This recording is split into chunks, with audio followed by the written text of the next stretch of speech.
Kyle McNulty, and you're listening to Secure Ventures, the show that follows cutting-edge founders in the cybersecurity space to understand their plights, glories, and revolutionary products. With me in this episode is Gil Geron. Gil is co-founder and CEO of Orca Security, one of the leading cloud security platforms on the market today. The company was last valued at $1.8 billion in late 2021. Orca has 8 co-founders, and Gil started as chief product officer before taking the CEO reins last year. We talk more about this dynamic in the episode. Before Orca, Gil worked at Check Point for a decade, where he gained experience across a variety of different cutting-edge domains, including mobile security, advanced threat protection, and cloud gateway. In the episode, we discuss the commoditization of the CSPM space, the relevance of AI in cloud security remediation, and the strategy for Orca moving forward, including regional expansion. This episode is brought to you by VulnCheck. VulnCheck helps teams defend against weaponized exploits by delivering the most comprehensive vulnerability and exploit intelligence in the market today. VulnCheck gives enterprise and federal teams better, faster data so they can autonomously prevent exploits and reduce risk and outpace adversaries. So what's different about VulnCheck? The company delivers its solutions to teams in machine-readable and consumable formats for a truly autonomous approach to vulnerability prioritization and exploit mitigation. VulnCheck has close to 300 million unique data points, which is 5 times the exploits of ExploitDB, and 200 plus CVEs packaged into complete detection artifacts for proactive teams.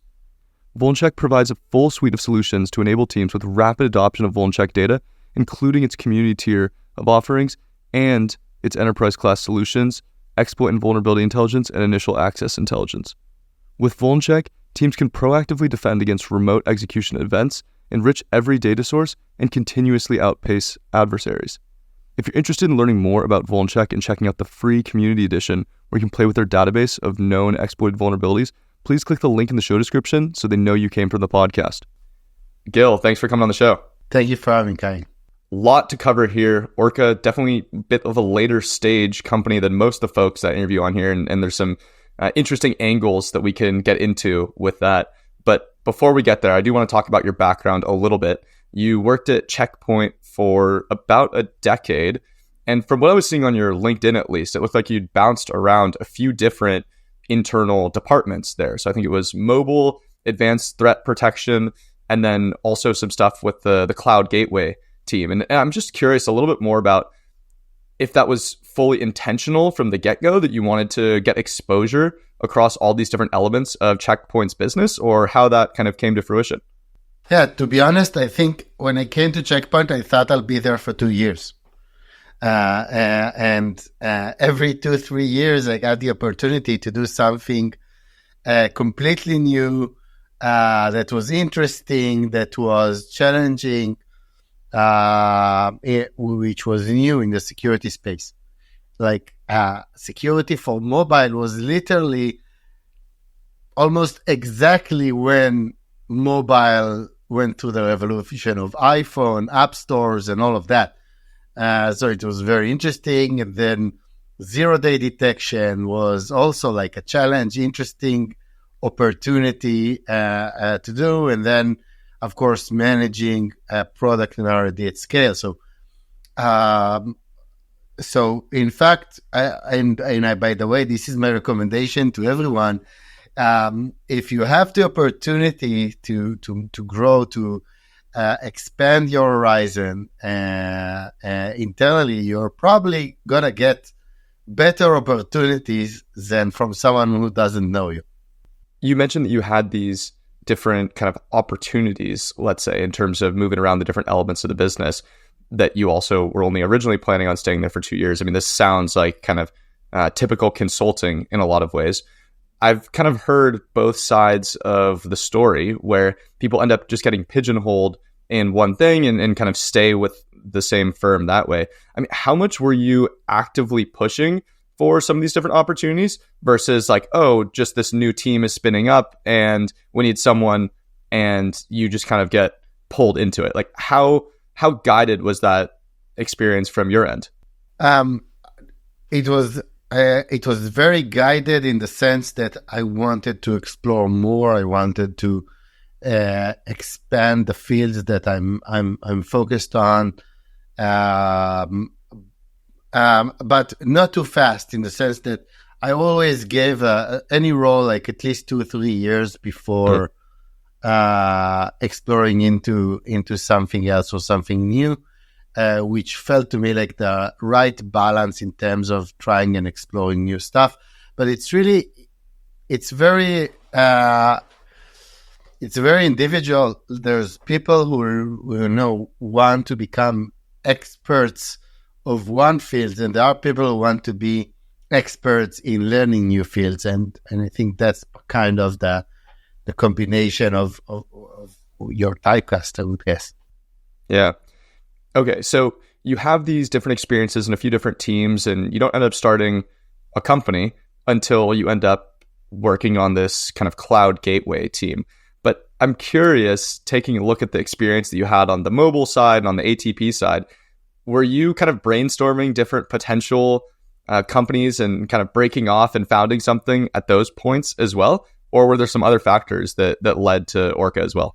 There were points where I considered of starting something, and yes, it was my intention to be an entrepreneur, but nothing like was very, very significant. And in my last role, I felt like an urge to that I'm at the right stage of my career where I should do something on my own. I know enough from the security business and what's working and not working in our business, and felt that I'm in the right position to start something at my own, and I was up for adventure. Yeah, that's something I've talked about a little bit with folks like Snehal Antani over at Horizon 3, talked about how being later in his career, he maybe didn't have the same amount of kind of time to dedicate on a daily basis because he had a family at that point, but he did have the kind of financial resources because he'd already worked in the industry for a long time. And so kind of interesting trade-offs in terms of the point in your career where you're willing to go ahead and make that jump over into the entrepreneurial side of things. So, I mean, thinking about that transition, then you talked about just kind of the stage of your own life. What were some of the other factors that felt like they were propelling you in the right direction, the kind of tailwinds that led to the birth of Orca? There were a few. First of all, I think that beyond time and resources, actually one of the things that can really help you succeed is experience, right, in building a successful business. So if you think about it, let's say you're 25 and you're starting your own startup and it's accidentally successful, maybe you don't know how to manage a team. Maybe you don't know how to build a product that will scale. Maybe you don't know. So if you think about it, there is so many things that can go wrong in a startup, and actually having the experience can help you avoid it. And I think the statistics is that the most successful founders are usually between the ages of 37 and 44, something like that, on average, again. And so we all know of cases where people were much younger and even much older for the first time. But I think it contributes a lot to the success and your ability to succeed, having that experience. But also the deep knowledge of the industry, I think, really helped. And last but definitely not least, Orca is a very special story of 8 founders. And I think what helped me the most making the decision was the fact that it was the right team at the right time to do it. I don't think I would have done it alone. Yeah. I mean, thinking about the experience piece, right? This is something I've heard time and time again for cyber in particular as well, right? Where I think it differs a little bit more across industries. If you're creating a consumer business, then just as an individual, you kind of have more experience as a consumer, understand what the consumer process looks like to some extent. To your point around management, maybe you don't have that same experience. But cyber in particular has that kind of deeply technical background behind it and a lot of just kind of industry know-how that's very specific to it, which exacerbates the importance of that experience that you're mentioning. But yeah, let's talk a little bit more about that kind of founding story of Orca. How did the 8 come together? So basically it was 2 teams of architects from Checkpoint and Palo Alto, and me and Avi, who was the co-founder, and we've been working together for 20 years or so from college, and we worked together at Checkpoint. And basically, I talked to him and said, "Look, I think I'm gonna try something else." He said, "You know what? I'm gonna try something else too." And I said, "Let's go try together." And when it was extremely important for us to do something very substantial, and to do that, we felt we need the right team. And so many eyebrows were raised when we told we are 8 founders. And so what we explained, look, we are just trying to prioritize our success over the holdings of the company. And so, 50% of nothing is nothing. And anything else that is greater than 0 from something substantial, then it's worthwhile. And we've managed to do it. And it also helped us in, picking the right idea, because I remember talking to Avi and said, on some of the ideas we initially had, saying, wait, I'm not sure this is big enough for the team.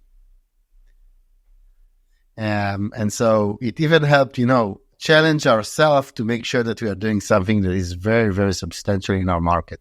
Yeah. So, thinking about a founding team of 8, there's not even really 8 like C-suite titles that I can think of off the top of my head here, right? How did you decide kind of who was doing what, and what that kind of leadership, I don't want to say pyramid, but at least maybe leadership structure looked like early days? I don't know if you're familiar. There is this technique of solving problem by making them dramatically bigger. Okay, so let's say you have a wall to climb. It's 2 meters. Okay, you can do it with a ladder. What if it's 1,000 meters? So what do you do then? So you need to think differently in order to solve that problem. And so a little bit goes to what happens if you have 2 founders, what if you have 4 founders, what if you have 8 founders. So every problem you will have with 8 founders, you will have with 4 and 2, but not necessarily in day one.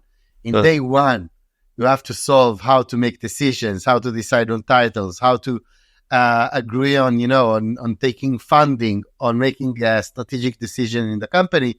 And the way to solve it was just saying, wait, guys, let's put all of the ego on the side. We cannot have 8 C-levels.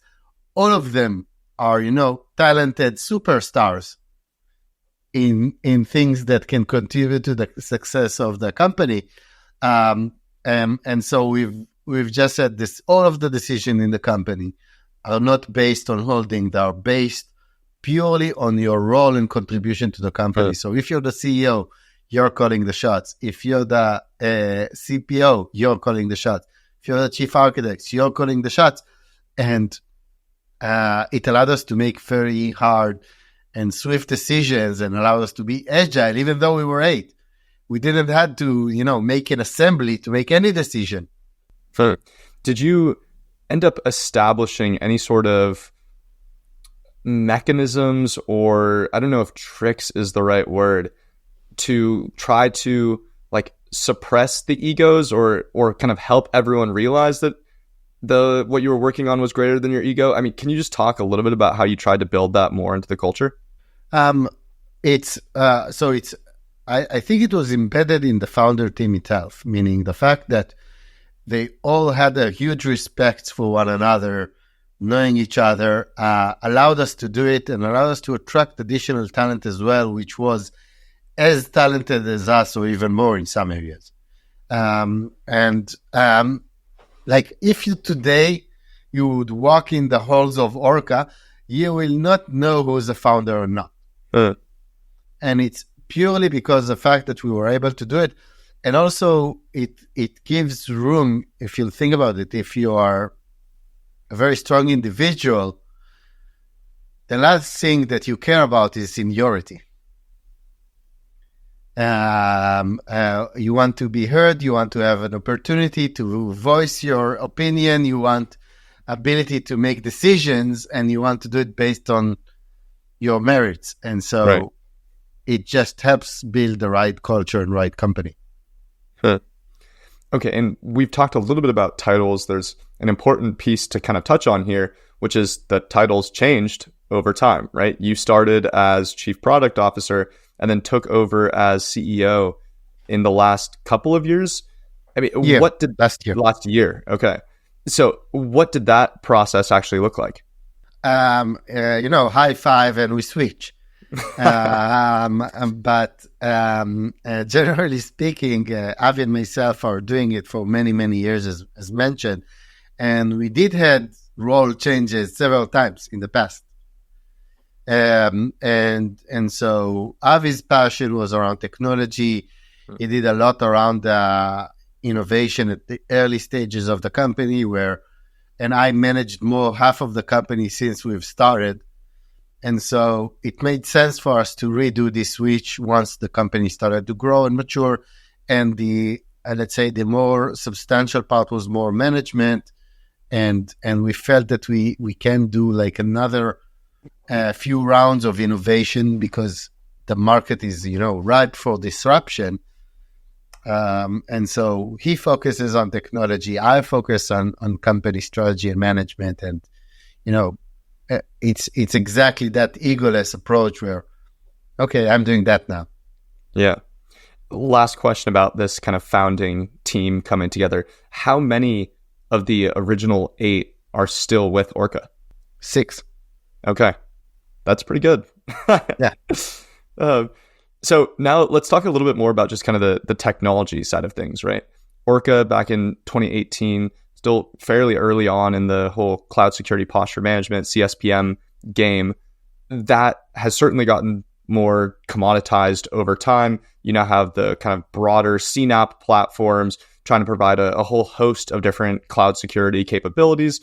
And in that time period, we've also seen some of these cloud providers, the major providers like Amazon, Azure, Google, all provide their own kind of security system technology tooling within the provider platform itself, which is kind of an interesting competition angle that you then have to fight against.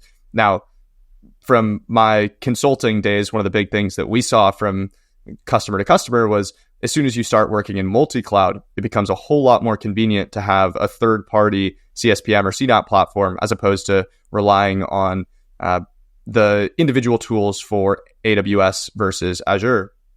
But I mean, tell me a little bit more from your perspective, just kind of how CSPM has evolved over the last handful of years and what that commoditization has done for your business. Yeah, so when we started, there were quite a few. I think we've listed more than 40 companies doing CSPM when we started. Huh. And it was very interesting, to get into a market which is roughly commoditized and pretty boring, to be honest. There were solutions that were very superficial, gave you some visibility, and we try to find something that is really gives you a lot of value, and we couldn't. And that's what's urged us to this innovation, because we see how companies are pushing, technologies that exist 30 years, try to push them and rebrand them for the cloud. And for us, it was like, okay, it doesn't work. It's a completely new architecture. And so that's what pushed us to invent the agentless approach, to basically gain coverage and visibility, which is full on all of your estate. But it was not only the fact that it was agentless, it was really creating a platform that allows you to look at all of your cloud risk, prioritize them accordingly, and not according, to the acronym that was just released in terms of protection. And so it was very, very different than the environment.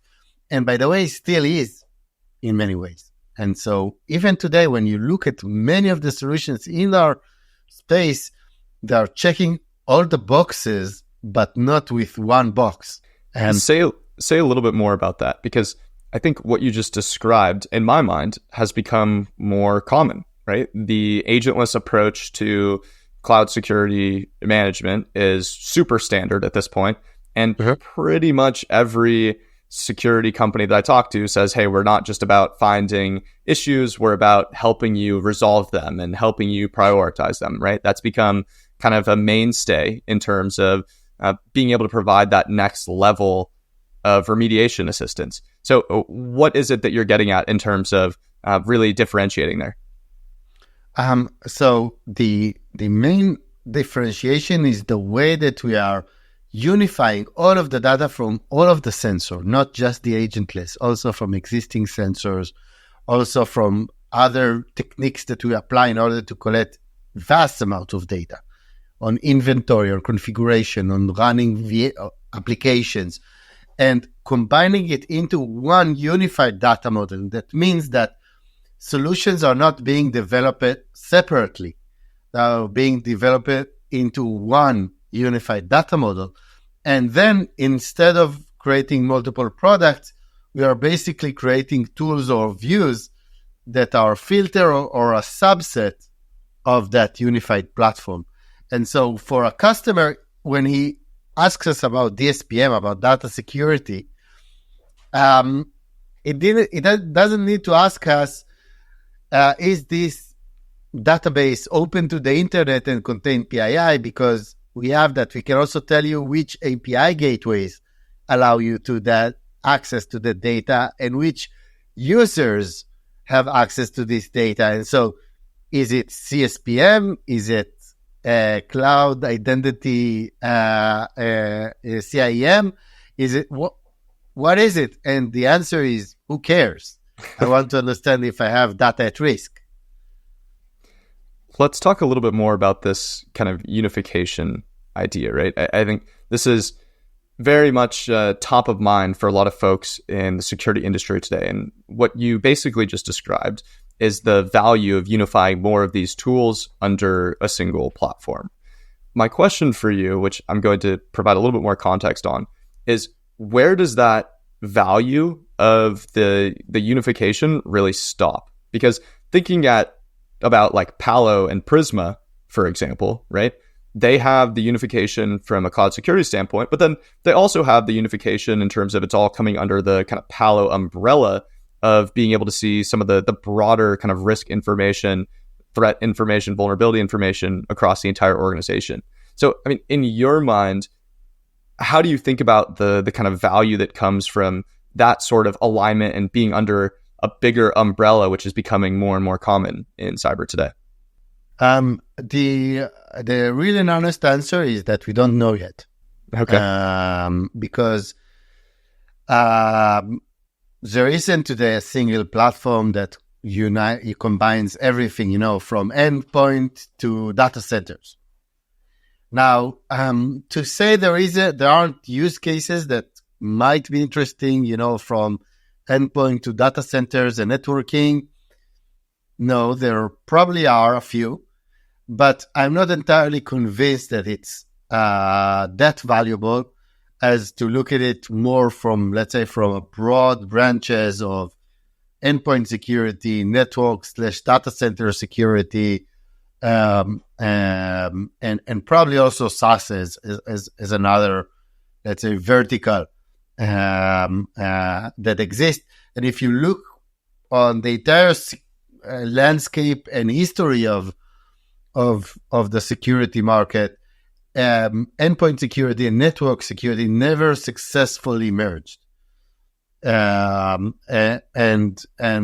vendors existed here and existed there, and almost every attempt of any provider or to provide both wasn't like a huge success in the market. But I think that the entire unified platform approach is possible today due to, evolutions in technology. And so maybe it will be valuable in the future. Yeah, Yeah, I think that's a super fair answer in terms of just kind of seeing how the industry continues to play out. One of the things I thought you were going to touch on was going to be just the different roles that these individuals are playing. So like a cloud security practitioner, for example, it kind of makes sense that they're rolling up the different elements of cloud risk like DSPM and CSPM and being able to see the related cloud information where they might have less interest as just an employee in their job description in seeing some related endpoint information on a different side of the enterprise. But I think also we're seeing over time that those roles are becoming a bit more blurry in terms of the specific focus that they have. I'm thinking about like just managing the cloud in general, how there's so many network security skills that are required as part of that. And so I think that kind of touches on your point as well in terms of how that's just continuing to evolve. In that, allow me, Kyle, to say, allow yourself to be surprised. Sure. Because I was thinking in a very similar manner, meaning I thought about the use cases, I thought about the users of the platform. But I allowed myself to be surprised and to find out there are a lot more use cases and uses of the platform by different individuals. So, for example, I didn't thought engineers will use our platform that much. And I was shocked to see how much they are using the platform for inventory, for Kubernetes management, and for resolution of security issues. And DevOps are using vastly, and so they're not even the buyers per se, right? It usually comes from the security team, from the CISO, but we are seeing more and more individuals, more and more use cases where adjustment of what you're showing, how you're showing. If you have a very strong data platform, you can adapt the use cases, adapt the views to what you actually need, what's interesting for you, and what will allow you to function better. And it works. Mm-hmm. I mean, we're talking about the value of the unification and extending the platform to meet the use cases of these different folks. You've mentioned a little bit about DSPM, and we've talked about the kind of integration of that under the CNAPP umbrella. Thinking about your kind of product background and product focus that you're coming from, how does that all tie into the kind of broader technical strategy, product roadmap for Orca, and kind of how you see that continued differentiation playing out in the future here? So I think that there are still significant challenges ahead. And we are basically at a point where, honestly, people don't need more issues. There's, it doesn't, if you have 10 million alerts, it won't help you to have 11 million alerts, that's for sure. And in large organizations, that's the situation they're in, and then you can go on the path of, prioritization. You will find the top 10, the top 100, and so on. Okay, that can take you so far, but there are opportunities today in terms of assistance, in terms of remediation, in terms of making sure that your security program is effective. And we've seen huge opportunities of leveraging tools like AI and GPT, and forgive me for using the bad word here on the session, but it's really, really helpful and significant in terms of making your team much more effective in security and remediation. And I think that at the end of the day is the goal of everything, of what we are doing in terms of let's just fix stuff and make sure that we are more secure than we were yesterday. That's the path forward.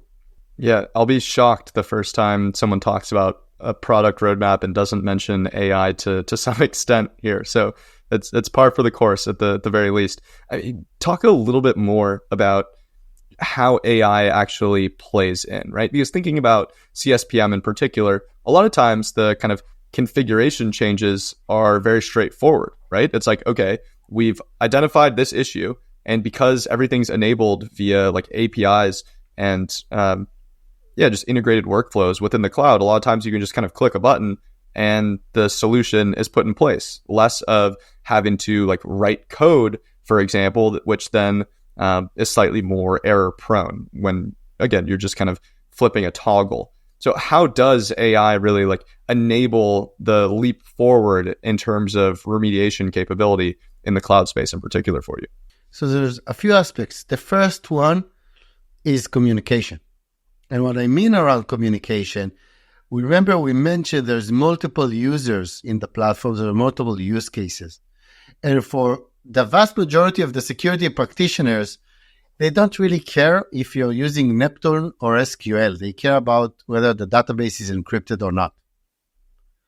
And there's S3 bucket publicly accessible. There are roughly 11 different configurations that a certain combination of this configuration will lead to an S3 bucket that is internet facing. And so from a security practitioner, you want to say, show me all of the S3 buckets that are internet facing. That's what I want to do.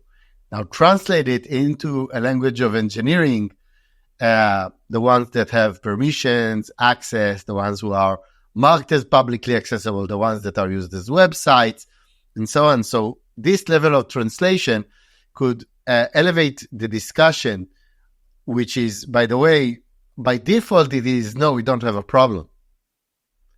Because no one intended for that piece of data to be internet facing. But suddenly when you're saying, hey, we have PII on this bucket that is internet facing, we need to fix it, it's a lot easier to have the conversation. And so the first and foremost is around translating and finding issues and creating policies using AI. You can write in free-form language and it will translate into policy. The second is, of course, around remediation. You can leverage the vast amount of data in our platform and also publicly accessible on how to fix certain issues. So instead of you Googling, here's a problem, what's the best solution?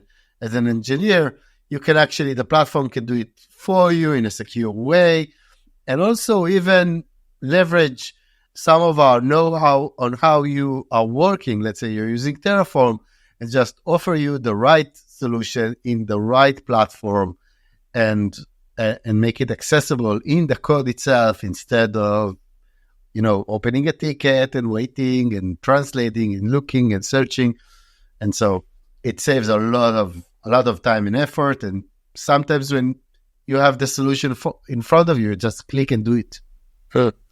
Yeah, it's interesting to think about because a lot of the kind of value of AI is the efficiency improvements from super manual tasks into automated tasks, right? And I was having this conversation with Shashank a couple episodes ago over at Uno AI, and he was talking about how they pivoted away from the SOC and into GRC for AI tools because of the benefits of being able to automate tasks that were traditionally super manual. And what I'm hearing, and maybe I'm still not fully understanding where you're coming from here, but are tasks that are already fairly automated, like translating some of those descriptions about an S3 bucket is not trivial, but fairly straightforward for someone who has a little bit of technical know-how in terms of digesting configurations.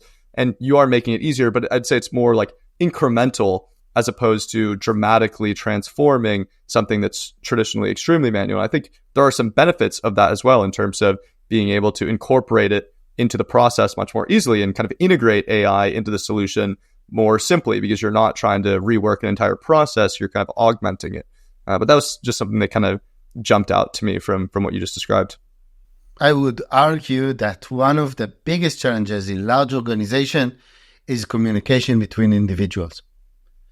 Like anyone who worked in a corporate environment, how much time was burned in discussions on how on solving a certain problem, and then someone just solved the problem in 2 hours, and then you're asking yourself, why have we been discussing it for the last 6 months? And so sometimes okay, but here's the solution. Can you just do it? Sometimes it makes all the difference. And being accurate and, talking to the point, showing evidence, communicating well in the organization, sometimes so much easier than doing it manually. It's a great point in terms of the value that comes out of it, besides just the amount of necessarily manual labor that's being reduced. I guess a different way of thinking about manual labor is like sitting on a call talking about something for 30 minutes with 4 people, which then translates to like 2 hours of full-time employee work, right? It's an interesting analogy there. But okay, tell me a little bit more, because you mentioned this before we started talking, and I briefed you that we were going to bring this up on the episode, which is a little bit more about the expansion strategy as you think about the whole APAC region. This is something that I think a lot of security companies are trying to get a better grip on in terms of what does that expansion plan look like after kind of Europe and the US. And so what has that been like for you? What made you decide to go pursue these other market opportunities? So APAC is basically what we've been doing. We've been following the clouds. So wherever there's significant usage of the cloud, we are probably needed. And so we try to be in the right place at the right time. APAC is, I would say, a perfect example of that, especially countries like Japan and Australia, where they are very fast adopters of new technologies, but also extremely security savvy. And so being appreciative of security and also adapters of new technologies in Japan, Australia, India, all of that allowed us to operate very successfully in these regions. And luckily for us, we had quite significant adoption. It also helped propel our success in the region, make the adjustment that the platform needs in order to work in these workspaces, in these conditions, creating local data centers, where sometimes people think of the cloud, they are thinking of, an ambiguous entity that covers the globe, but actually there's a lot of regionality in the cloud. And so the decision was also around where do we want to be present around the globe. Are there any specific challenges that you've run into that you think are kind of unique to this cloud security and kind of Orca positioning? So you mentioned how you have to kind of follow the major cloud providers themselves, and it doesn't make sense to go provide cloud security where the providers themselves don't really have any customers. But also just thinking about challenges besides the kind of typical international business considerations of like language localization and understanding the business culture in a specific region. Japan, very notorious for that. So what are some of those, again, specific considerations that you think you've had to consider for Orca? So I think what we've been seeing, that there's a little bit different process of selecting the right product in each region. Some regions, the DevOps and engineers participate much more in the evaluations. In some regions, it's much more the security teams. In some region, it's balanced, actually, combination. It is different than I would say, the traditional security market, where it is only the security teams who are making the calls and the decisions. We are seeing that people are really looking for a platform, looking for a workspace to manage the security in the cloud. And that definitely means that you need to adjust your ideal customer profiles to something which combines many traits. Yeah, interesting. Okay, ceremonial last question for you here is, are you currently looking for investment or hiring? We are currently not looking for investment. We are hiring. Luckily for us, we've grew quite significantly during the pandemic, but we've also at some point decided to grow in a very efficient way to make sure that we are building a company that is here to last. And so we don't have any urgency from our standpoint to do anything substantial, but also at the same time, we are trying to grow, but grow in a way that ensures that Orca will be a substantial player in this market in the years to come. Yeah, perfect. Well, again, really appreciate all the thoughts. Super interesting, just kind of comparable story, being a little bit further along than a lot of the other folks that I talk to, and especially the unique founder dynamics, having that 8-person team, some of the strategic decisions that you've had to consider in the cloud space. A lot of great wisdom. So really appreciate it. Thank you so much. Thanks so much for listening to this episode. You can subscribe wherever you get your podcasts, and you can write to me at kyle@secureventures.io. I'm Kyle McNulty, and you've been listening to Secure Ventures.